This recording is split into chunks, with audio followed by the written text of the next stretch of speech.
Hello， 大家好，歡迎嚟到靈遇 So Greeting。今日係1月22號，又係我療癒師 Yoko。今日想同大家分享一本書，叫《不必假裝一切都好》。唔完美嘅日子，其實係咪真係唔完美呢？試諗下，其實都係值得好好去過每一日。當我哋生活唔如預期嘅時候，令到你措手不及、唞唔到氣嘅時候，點樣去面對呢？喺我哋生活當中，唔係逆境就係順境，但係睇落去似係困頓嘅時候，其實係一個好難得嘅機會，因為佢令到我哋更加去靠近真實嘅自己，邁向更深嘅去理解返，透過去多啲去同自己去理解，先能夠成長。真正嘅平靜唔係避開風浪，而係你要學識喺風浪裏邊穩住自己。好啦，回顧返上一年啦，2025年啦，今日呢就係2026年1月22號啦。咁就喺過去一年呢，其實自己呢，上一集呢就係講自己嘅故事啦。咁其實仲有少少都未講完嘅，繼續想同大家分享返啦。咁就喺2025年嘅時候呢，過去多喺身心靈裏邊多學咗一啲嘅工具，同埋都體驗咗好多唔同嘅體驗，令自己係真係成長咗，同埋喺呢個思維上嘅諗法都係有所唔一樣嘅。咁好記得呢，喺去年3月嘅時候啦，我就參加咗有一個喺台灣淡水一個嘅SOL 嘅身心靈活動啦，裏邊呢就住咗大概3日2夜，係啦。咁呢個活動呢，我都係第一次參與啦，因為係台灣大寶鳳凰。我相信如果台灣嘅朋友啦，佢哋就會知道呢一對嘅 YouTuber 啦，其實大寶鳳凰咧亦都係通靈人啦。就其實係喺24年嘅時候嘅戀於空姐第一屆嘅時候已經係有 announce 咗少少噶啦，咁就知道今年即係2022年去年嘅時候喺3月淡水鬱金香酒店舉行呢一個身心靈活動嘅。咁就喺呢2日 full day 裏邊啦，除咗有接觸到一個戶外嘅冥想啦，同埋每一個房間入邊都有唔同嘅體驗。咁當然一定要事前網上報名，或者係睇下可唔可以現場嘅 register， 因為講緊呢容納嘅人都有好多，以我印象記得咧係有3000人，係啦，戶外一啲嘅活動啦，晚上嘅活動啦。咁我好記得嗰次嘅活動呢係落雨嘅，咁所以大家真係嗰個心係好唔一樣，就係着住雨褸都去露天去參加一個冥想啦。咁另外室內呢就有一個嘅市集，唔同類別嘅，譬如有牌卡啦，有占卜啦，有一啲嘅身心靈嘅工具啊，牌卡可以購買，同埋俾你去接觸咁樣嘅。咁啊，每一間房間咧，其實都係有好多唔同嘅身心靈嘅機構嘅去參與呢個活動，亦都係令到每一個人都能夠有機會去接觸得到嘅。咁喺呢一個嘅身心靈活動裏邊咧，俾我自己一個好大嘅感觸咧，就係我記得我第一日去嘅時候咧，第一場嘅活動咧就係去第一次連結我自己內在力量嘅動脈，係透過薩滿儀式嘅。咁呢一次嘅體驗我覺得好特別，因為係透過薩滿儀式而去揾自己屬於你自己嘅內在力量嗰個動脈。咁喺個過程裏邊大概個半小時啦。咁好記得咧係瞓喺個地下度，然後咁當然因為每一場嗰個人數都容納大概20至30人，20人多些少咁樣啦。咁就透過老師嘅引導啦，做一個薩滿儀式，然後就去揾嗰個力量動物啦。我好記得我自己個力量動物咧，直到而家都係，即係隨時要召喚佢出嚟都可以。就係一隻6牙大象，就係普賢菩薩騎住嗰隻嘅6牙大象，係一個修行嘅嗰隻象。咁我嗰陣時咧就有問佢啦，叫咩名啦？咁嗰隻象就冇同我講叫咩名，淨係送咗一份禮物俾我咧，就係一朵花嚟嘅。咁最後咧，我就將一朵花咧就戴咗喺隻象嗰個額頭前面咁樣嘅，係啦。咁跟住咧，我好記得老師就同我哋講就要問問題嘅。第一個問佢叫咩名啦，第二個問題就係問日後當我哋回翻嚟，即係我哋因為始終都喺現場去做一個薩滿一個儀式咁樣啦。日後如果想要召喚呢隻力量動物嘅時候，要用咩方式啦咁樣。咁於是咧，我就透過即係一個嘅薩滿呢個活動入邊咧，就同呢一個第一次接觸呢一隻龍牙大象嘅時候咧，就同佢講啊，日後我有啲咩方法可以連結到你啦咁樣。咁其實我覺得好特別就係冇諗過係一隻象咯，即係通常以為係狐狸啊或者係其他動物啦，但係冇諗過係一個龍牙大象咯，同埋佢係本身呢隻象亦都係嚟修行，而係陪伴住我自己嘅。咁就去到最後完咗呢個嘅活動之後啦，老師咧就每人派咗一幅白色嘅畫，然後提供咗一啲顏色筆俾我哋啦，咁就睇下將我哋頭先剛才嗰個薩滿去揾內在力量嘅動物嘅時候咧，就畫出嚟啦。當時咧我都喺現場即刻去憑自己嘅記憶咧，就畫咗呢一幅畫出嚟。咁所以我覺得係好深刻嘅。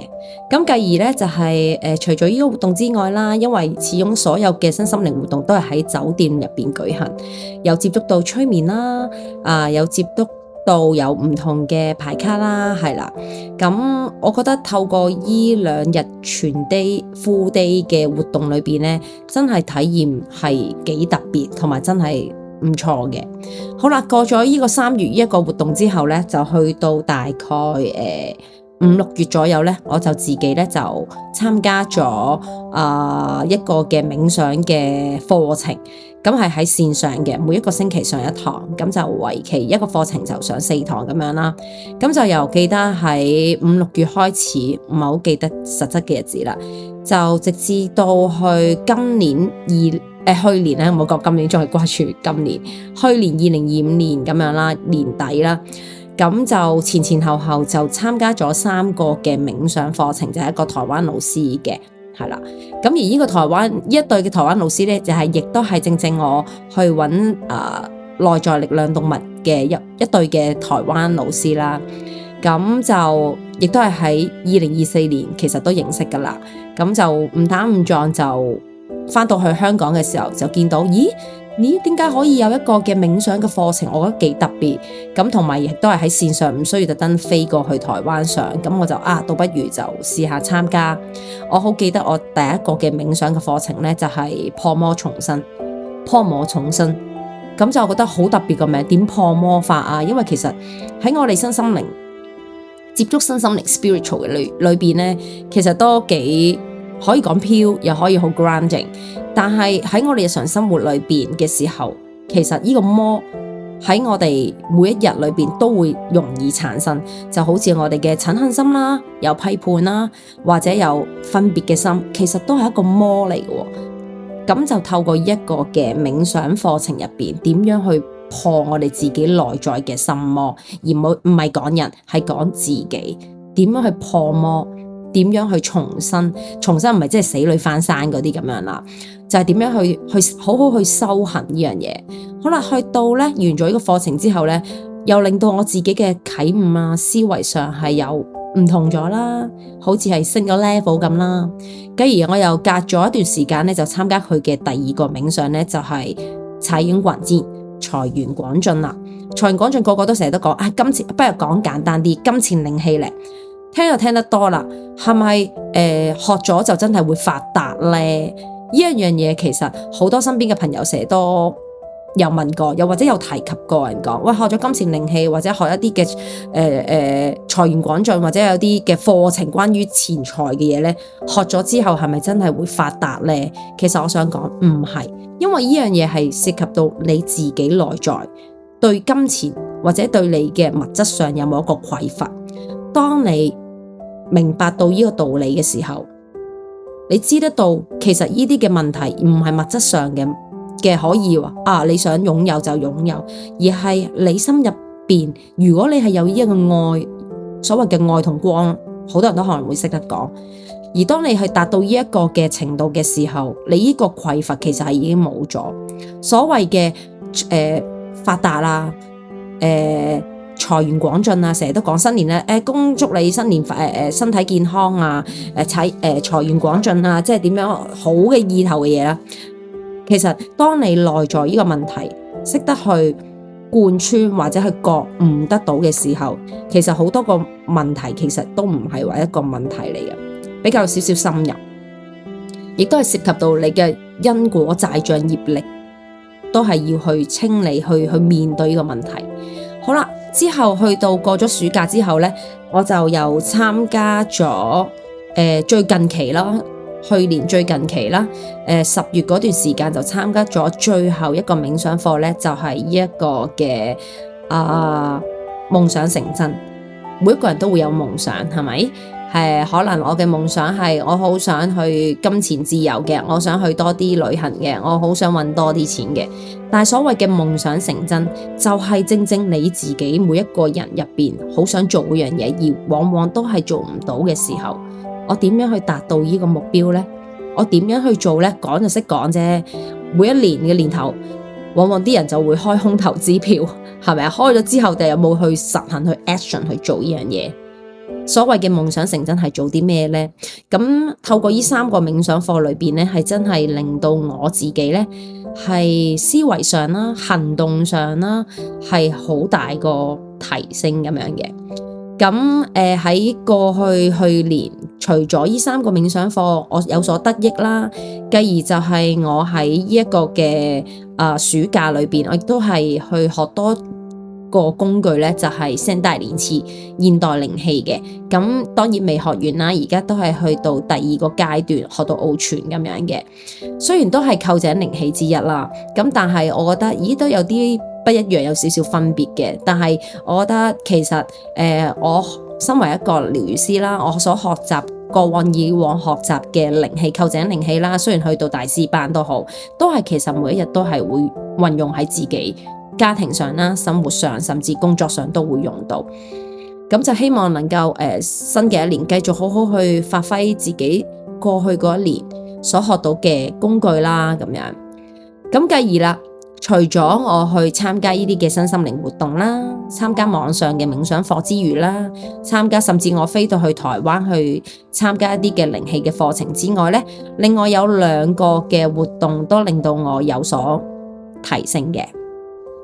咁呢就係喺呢個過去嘅10月有2場活動嘅。咁10月中嗰個呢，其實一早已經知道呢，就係煉於空間2.0，係啦。咁今次活動呢，真係好開心、好興奮，就係以往所識到一班嘅通靈師或者係療癒師啦，甚至有好多朋友，馬來西亞朋友、台灣朋友啦，又再次有機會再相遇啦。咁大家嘅見面呢，就今次覺得我哋又好似有翻嚟呢個熟悉嗰個感覺咁樣。今次呢，我就純粹係參與者嘅身份呢，又係去體驗一啲嘅唔同嘅講座啦。透過4場嘅講座，我好記得呢係真係搶 VIP 飛，坐最前，然後係去同一啲嘅老師去接觸啦，去聽佢哋嘅講 talk 啦，一個好似 debate 嘅感覺呢，真係正到好飛起，真係嗰個感覺真係可以用正嚟形容咯。咁除此之外就係露天有好多嘅市集啦，亦都有遇到香港嘅尋樂啦，喺台灣擺一個市集啦，亦都有其他身心靈嘅療癒師都係擺市集咁樣，亦都係好有一個嘅機會同佢哋再相遇啦、傾偈啦，跟住就交流啦，甚至係玩都有咁樣嘅。好啦，跟住之後就去到當然上完即係過咗呢一個嘅活動之後，我再飛翻嚟香港啦。然後去到10月尾呢，我就正式參加咗有一個嘅身心靈活動，就係喺呢個馬來西亞國啟呢個連續3天嘅身心靈活動。呢一次嘅活動呢，我係對自己一個好大嘅挑戰，就係因為其實係喺年頭嘅時候呢，我有個朋友就打長途電話就揾我就參與一個贊助嘅角色啦，贊助呢個活動咁樣，但係冇諗過我今次做一個贊助就有一個機會就俾自己做一個市集去擺攤擺市集，咁亦都係透過呢一個機會裏邊咧，又認識到一班我從來未認識過嘅馬來西亞一班嘅朋友啦，同埋有一班已經相識咗嘅朋友，又可以再次相遇。咁喺呢個活動裏邊咧，俾我所睇到嘅係初都係好緊張，因為我係為咗呢個市集裏邊咧，我係籌備咗半年時間去準備嘅，咁。真係好感恩同埋好感謝宇宙啦，亦都體味得到一樣嘢，就係好多嘢，當你想準備嘅時候，其實好多嘅安排已經係預設咗。咁所以喺過去嗰3日裏邊咧，真係好似玩嘅形式咯。初係好緊張嘅，真係好緊張，因為好多人都係唔識噶嘛。但係就透過呢個活動裏邊係俾自己一個體驗咯。咁一個係真係好不一樣嘅。咁啊好啦。都未踏入2026年之前呢，最後仲有一個活動，亦都係對於我自己嚟講係一個好大嘅挑戰嘅，就係參加咗我一個台灣老師佢哋協會一個嘅1月1號嘅慶典啦。咁今次呢，除咗參加慶典之外呢，就係擺市集，又係飛過去台中參與啦。咁今次呢一個呢，就唔係話我想參加就參加，唔係俾錢就可以就得，因為參加擺市集嘅人數都頗多，同埋真係抽籤而去協會都要決定究竟有邊啲嘅療癒師係可以參與呢個活動啦，即係擺市集。咁今次呢，當我睇到呢一個嘅信息嘅時候呢，我第一時間心入邊諗我真係好想參加呢一個活動，即係除咗對自己一個挑戰之外呢，咁跟住之後呢，我就覺得唔知可唔可以能夠勝任呢？咁於是呢，我就好記得呢，我第一時間見到呢樣嘢嘅時候呢，我就當時喺屋企，好搞笑就係呢，我就真係去問觀音菩薩，就去擲聖杯，我就問我可唔可以參加呢個活動呢？如果我可以去嘅話呢，咁觀音菩薩慈悲就俾聖杯我啦。我仲要係3次定段，唔係一次性，3次為之盡。如果覺得唔適合嘅，咁你就蓋杯啦，即係就唔 OK 就算數啦。咁我就唔參加啦。咁真係冇諗過，真係連續3個都係聖杯。咁於是，好啦，講緊真係相隔1個月左右就真係決定噶咯。咁仲有就係當時。咁好啦，我就參加啦。咁首先呢，就我記得自己係要填個 Google Form 啦，就填咗我係要做邊一類啦。咁今次呢，我回想翻呢，我嗰陣時去馬來西亞，10月去馬來西亞呢，我係個角色係即係做擺市集呢，就係做 face painting，幫小朋友去做 face painting 嘅。但係今次我參加協會呢個活動呢，我係選擇做解讀嘅，就嘗試下同自己挑戰呢，就係解人類圖咁樣嘅。咁好啦，咁我只係得1個月嘅時間去籌備啦，可能我自己嘅擺攤嘅 decoration 嘅嘢啊，或者係有啲嘅一啲小禮物啦，因為始終都係嗰邊係慶典啦，希望有一個好好嘅 preparation 去準備一下咁樣。咁冇諗過真係3個都係聖杯，真係上天嘅慈悲、宇宙慈悲、觀音即係神明嘅慈悲，咁我就參加咗呢一個啦。咁我參加還參加喎，咁都要等 results 究竟協會係咪真係會揀你呢？我仲要等到我記得係12月嘅13號，講緊活動係1月1號，相隔唔夠半個月，我仲未可以決定係買機票訂酒店，因為如果我想參加，而最後 end up 係協會原來冇揀到我嘅話呢，咁我就冇得去啦，係咪？咁點不知就未去到12月3號已經公布咗結果，而收到電郵就係我被選拔咗啦，咁我就即刻訂機票同埋訂酒店，就真係 really 真係諗住飛過去啦。咁喺咁短嘅時間準備底下呢，我好記得自己係即係好感觸。咁點解咁感觸呢？真係講到有啲想喊，就係當你身邊如果真係冇你朋友或者冇你嘅老師或者係你嘅夥伴去陪伴住你嘅時候，你要去行前嘅時候，邊個可以幫你呢？我想講係真係冇人嘅，係只有你自己。而呢個自己係你必定係要有一個嘅恆心，除咗恆心之外，就係你一定要有堅毅嘅意志力。你先可以去 push 你自己，因為冇人可以 push 到你，就算你身邊幾 close 嘅朋友都好啊，好啊，我 support 你，可能講就會識得講，但係真正 action 去做，講緊係 action 去做，可能會涉及到錢銀上嘅嘢啊，你要去行動去做嗰樣嘢嘅時候，好多時都會涉及到金錢上要去做一啲嘅嘢嘅時候，邊個會 support 到你呢？所以我覺得呢一次嘅活動呢，我覺得係對自己一個強心針咯，係好好去做呢樣嘢之餘呢，係 for 2026年一個好好嘅 preparation。你去做每樣嘢，你去勇敢去行前呢一步，唔好理佢個 result，no matter bad or not，right？ 只要你有呢一個勇氣去行嘅時候，其實你已經贏咗，你已經係對自己一個交代。同埋就係以一個嘅行動，要記住唔係為咗人哋，唔係要同人交代，而係同你自己交代，同我自己交代。如果我連一個恐懼我都驚嘅話，咁我相信即係將來或者新嘅一年，或者我嚟緊我要行我要想行嘅路嘅話，我未必有呢個勇氣去行呢樣嘢，因為挑戰呢樣嘢 challenge 呢樣嘢呢，係往往你係要過得到你自己個關，你內在個恐懼就好似有啲人，哎呀我坐飛機好驚啊，我畏高噶，我真係唔得咧，我真係唔可以坐飛機啦，你叫我坐高鐵我就可以，但係其實係咪真係咁恐怖呢？就係你心口入邊嗰個關，你過唔過到你自己個關？但係如果你其實過到，其實唔係你想象中咁差，係咪？咁所以無論係做任何嘢都好，我覺得意志力係好緊要，因為每一樣嘢都係無論係身心靈又好，工作上都好啦。喺我哋人生裏邊，我哋必須都要面對住每一個嘅挑戰，每日都會有挑戰，係咪？咁一個挑戰其實係冇好與壞，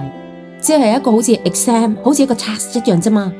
你經得起嘅，你咪 pass 咯；你經唔得起嘅，咪 fail 咯。咪再嚟過咯，但係我會覺得可能會浪費咗好多時間，咁所以我覺得唔使驚，即係唔需要去恐懼或者去 worry 太多 ，don't think it too much and no need to worry too much。You just go ahead， 直情係去做 ，based on 你嗰個你內在嗰把聲音去得，no judge， 唔需要懷疑或者係俾任何嘅 comment。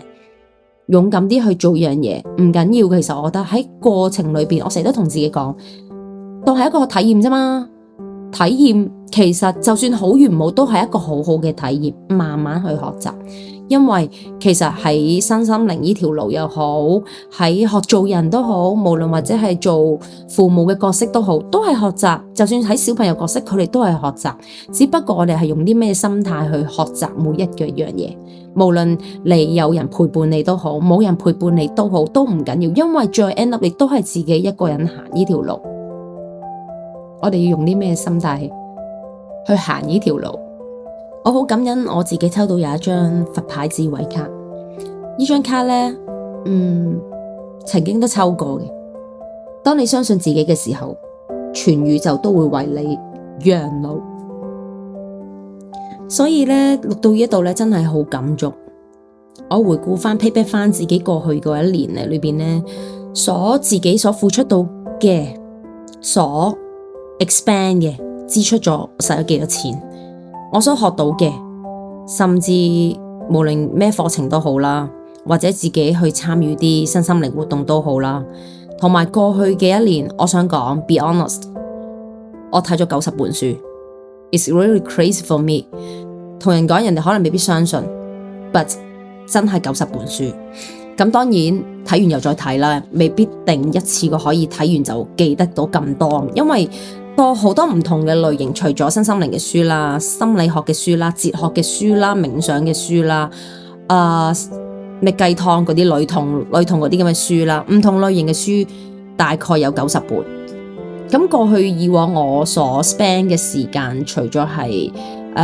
我自己 personal 我自己屋企嘅嘢之外啦，其餘時間我都係 spend 落去我想做嘅嘢嘅事情裏邊，或者喺教室裏邊去做嘅嘢。咁就係 overall 睇翻個 result，我想講，如果俾1至10分裏面，我會俾自己幾多分呢？我會俾自己係8分。點解8分呢？我覺得自己有進步嘅，有提升嘅，有俾 effort 落去嘅。無論過去1年有好開心嘅時候又好，或者唔開心嘅時候都 it doesn't not matter。但係我所學到嘅嘢係自己真係袋落自己個袋入邊咯。咁好啦，學咗咁多嘅嘢有冇用呢？用唔用得返呢？學咗之後，有啲人學咗之後都唔會用嘅，咁我覺得就真係浪費咗啦。我覺得譬如話學咗之後，我會每一日都會去練習呢。呢樣嘢我想講，我係有練習嘅，我自己係有用嘅。無論係冥想又好，靈氣都好，我都會去練習。即係唔一定係對人咁，可能對寵物都可以做到噶嘛。咁學咗咁多個工具裏邊，都係圍繞住自己。除咗自己之外，我都會用喺啲譬如物件上啊、寵物上都會做。咁對於自己內在呢，其實我覺得我學咗咁多工具，我個 target， 我個 purpose 唔係要話要賺錢。有啲人就會，我學完呢一個嘅身心靈嘅 tools， 我就一定要我要開班，我要去教錢。Sorry，it's not my style， 唔係我性格咯。因為我自己呢係我好中意學嘢嘅人嚟嘅，但係我唔係太喜歡係透過學咗呢啲嘢而即刻係為咗個 purpose 係賺錢。因為我覺得你學咗呢一啲嘅工具之後，其實你嘅目的背後嘅目的係 for 咩先？你嘅初心係乜嘢先？我成日都提自己，就算 even 我喺 IG 我都擺咗個 post， 你學咁多嘅嘢，你係要威咩？你要叻俾人睇咩？你為咗啲咩目的呢？你嘅俾翻，即係我同自己講，你嘅初心係乜嘢？點解你 day one 嗰日點解你要學呢啲嘢？唔好講到而家學咗咁多嘢啦。你嘅 day one 你係為咗啲乜嘢？好奇心實有嘅一樣嘢，我相信每個人都會有好奇心。如果冇好奇心就唔會踏第一步落呢個坑度。我想講身心靈都係一個坑嚟嘅，即係學完呢樣想學嗰樣係正常嘅。即係正如小朋友你去讀書冇理由淨係讀中文科噶嘛，咁仲有中英數，仲有 science 啊、HS 啊，仲有其他科嗰啲噶嘛，係咪？咁好啦，咁身心靈唔係淨係學一樣嘢噶嘛，可能好多樣嘢噶喎，係咪？咁好啦，你嘅初心係乜嘢？可能幫人啦，可能想要自己療癒啦 ，self healing 啦，係咪？咁好啦，去到而家，你嘅目的係做咩呢？同埋，我覺得有一樣重要嘢就係，千祈唔好因為情緒而影響到自己，即係被情緒帶住牽住走。因為好多時 emotion 呢樣嘢係會好影響你嗰個行動。譬如究竟你去定唔去呢？ Go or stop 呢？會影響到你嗰個 action 去做。因為情緒或者即係情緒有分會好突然間好高漲，突然間好 down 噶嘛，係會影響到所有嘅嘢發生，無論係開心與唔開心。因為最後係你係需要 go back to your inner self， 你要翻去你內在你嗰把聲，你內在，而唔係向外揾。所以喺今集嘅 podcast 嘅開頭，我有講到，真正嘅平靜唔係要避開風浪，而係你要識得學識喺風浪裏邊點樣去穩住你自己，去翻你自己內在。當有情緒嚟嘅時候，允許接受呢啲嘅情緒係 OK 嘅，唔需要夾硬話啊，我情緒嚟啦，我要點，我要做俾人睇，要點樣，唔需要，因為真係喊就要喊，開心就係開心，係呢個真情流露噶嘛，唔需要去戴上面具或者要裝扮什麼。所以我頭先講呢本書，我哋唔需要假裝啊，一切都係最好嘅。It's fine， 唔完美唔緊要噶，有情緒都唔緊要，允許自己接受。當一個情緒嚟嘅時候，可以靜靜地去觀察，或者去問下自己，點解會有呢個情緒發生嘅？唔好有任何批判，好定唔好唔緊要嘅，可以嘗試去觀察一下點解會有呢樣嘢嘅發生，去翻內在 ，go back to your inner， 去睇翻，去嘗試下去感受一下呢個情緒嘅起起伏。喺過程裏邊，究竟你學到啲乜嘢呢？或者去體味到啲乜嘢呢？唔需要急於我而家情緒好高漲，我一定聽日咧一定要恢復翻正常狀態，唔需要。佢可能需要一個星期，或者需要一段時間，未有去嗰個情緒去慢慢平復落嚟。喺呢段時間裏邊，其實係一個好好一個成長，俾自己一個成長或者一個思考，當係一個好似沉澱一樣。我需要沉澱一下。我想暫時，即係有啲人講話我要閉關，我咩都唔想做，唔緊要噶，咪可以沉澱。因為喺呢個身心靈嘅路，其實係好漫長，就好似我哋人生嘅路係好漫長，唔使急住要去做，完成一個 task， 完成呢個目標。我哋係喺無論逆境順境都好，喺呢個過程裏邊所學到嘅係乜嘢？你所吸收到嘅係乜嘢？冇好與壞，佢俾到你嘅係咩感覺？你所啟唔到嘅又係啲乜嘢？當有情緒嚟嘅時候，同自己講：我允許所有嘅情感自由流動，釋放邊啲係唔再服務於我或者唔屬於我嘅情緒。其實要好好去愛自己，就係要允許你自己喺療癒嘅過去嘅創傷都好，你要去釋放你內在嘅情感嘅壓力。其實喺過去可能有好多嘅無形壓力，只不過你可能抑壓咗好耐好耐，唔識得去釋放。可能